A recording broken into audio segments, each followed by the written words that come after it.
অনেকেই জানে না বাংলাদেশ সীমান্তরক্ষী বাহিনী বিজিবি কতটা ভয়ঙ্কর। 2000 সালে বাংলাদেশের সাথে মায়ানমারের একটি ভয়াবহ যুদ্ধ সংঘটিত হয়, আর এই যুদ্ধের ফলাফল পুরো বিশ্বকে তাক লাগিয়ে দিয়েছিল। মায়ানমার সরকার আন্তর্জাতিক আইন লঙ্ঘন করে নাফ নদীতে একটি বাঁধ নির্মাণ করতে চাইলে বাংলাদেশ তাতে বাধা দেয়। মায়ানমার সেনাবাহিনী 2 ডিভিশন সৈন্য প্রস্তুত করে বাংলাদেশ মায়ানমার সীমান্তে, যার সংখ্যা ছিল 25,000-এর বেশি। এর জবাবে বাংলাদেশ সীমান্তরক্ষী বাহিনীর মাত্র 2500 সদস্য আক্রমণ করে তাদের উপর। 10 গুণ বেশি সৈন্য নিয়ে নাকানি চুবানি খায় তারা। উল্লেখ্য এই যে বাংলাদেশ সেনাবাহিনীকে সেই যুদ্ধে অংশগ্রহণ করতেই হয়নি, তার আগেই 600-র বেশি সৈন্যের লাশ ফেলে রেখে পালাতে বাধ্য হয় মায়ানমার বাহিনী, যেখানে বাংলাদেশে নিহত হয়নি একজনও। হ্যাঁ, এটাই বাংলাদেশ।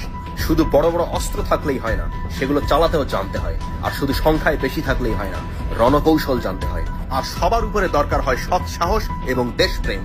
ভিডিওটিতে একটি লাইক দিন, যাতে সারা বাংলাদেশের মানুষের কাছে পৌঁছে যায় এই বীরত্বের ইতিহাস। আর সেই সাথে চ্যানেলটিকে সাবস্ক্রাইব করে পাশে থাকুন।